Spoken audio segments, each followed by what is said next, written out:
commandement. À vous.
Un siècle. Un siècle que l'armistice du 11 novembre 1918 est venu mettre un terme au combat fratricide de la Première Guerre mondiale. À cet affrontement interminable, nation contre nation, peuple contre peuple, avec ses tranchées pleines de boue, de sang et de larmes, ces orages de feu et d'acier qui grondaient par tous les temps et déchiraient les ciels les plus calmes, ces champs de bataille éventrés et la mort omniprésente. Le 11 novembre 1918, un grand soupir de soulagement traverse la France. Depuis Compiègne, où l'armistice a été signé à l'aube, il se propage jusqu'au champ de bataille.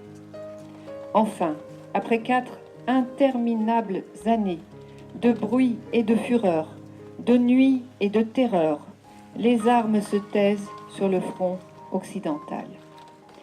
Enfin, le vacarme funeste des canons laisse place à la clameur allègre qui s'élève de volées de cloches en sonneries de clairons, d'esplanades de grandes villes en places de villages.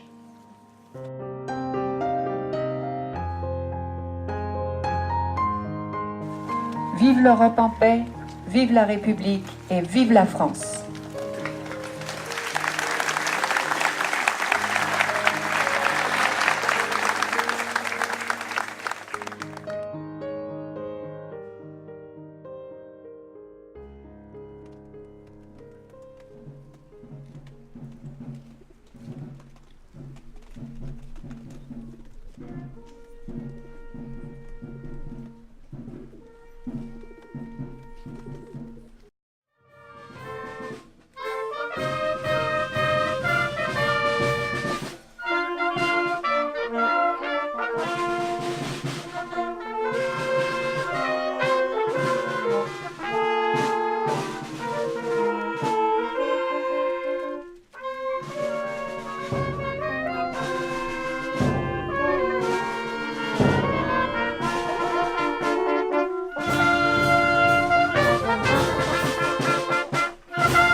Écoute. Qu'est-ce qu'on entend? C'est le feu. La guerre est finie. Mes chers compatriotes, aujourd'hui, 11 novembre 1918, à 5 heures du matin, l'armistice a été signé par moi-même, maréchal Foch, commandant en chef des armées alliées d'une part, et par le comte von Oberndorf, ministre plénipotentaire d'autre part. La durée de l'armistice est fixée à 36 jours, avec faculté de prolongation. La guerre est finie. Oh là là. Oh mon Dieu. La guerre est finie. La guerre est finie. Venez madame, venez vous réjouir avec nous.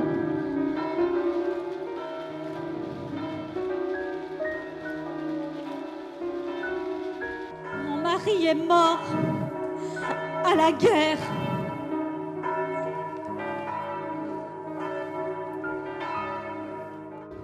Les pleurs de cette jeune femme qui vient d'apprendre la mort de son mari. Les sanglots de cet enfant qui ne reverra jamais son papa. Ce sont les larmes de la victoire. La commune de Miribel, qui compte alors 3400 habitants, déplore la perte de 130 de ses enfants. C'est à leur mémoire et à celle des victimes des guerres suivantes que cette cérémonie est dédiée. Le 28 mars 1918, Fleury Meunier, tué à l'ennemi à Orvillers dans l'Oise. Il avait 21 ans. 5 avril, Pierre Blanc, tué à l'ennemi à Mailly dans la Somme, 34 ans. Le 29 avril, Jean Maréchal, tué à l'ennemi à Kemmel en Belgique, 22 ans. Et enfin, le 3 janvier 1919, Benoît Maas, mort de maladie en captivité à Rotterdam, en Hollande.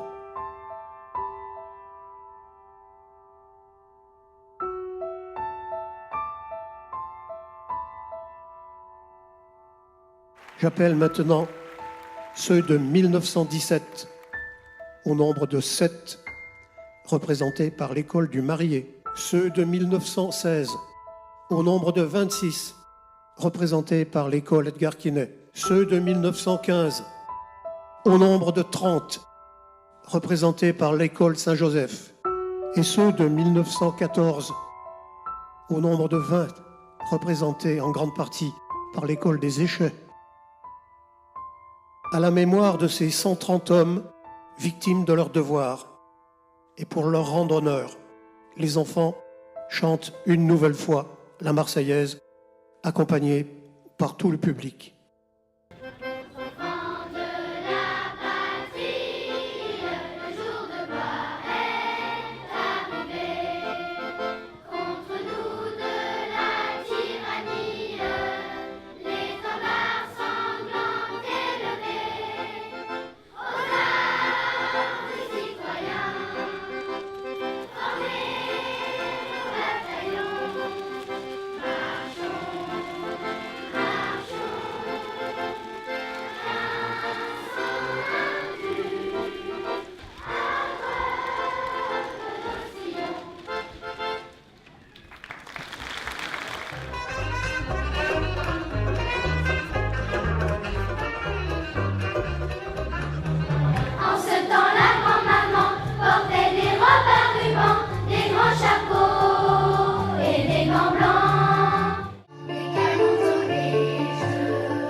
Le brave coupier couché sur la terre, on s'en fait.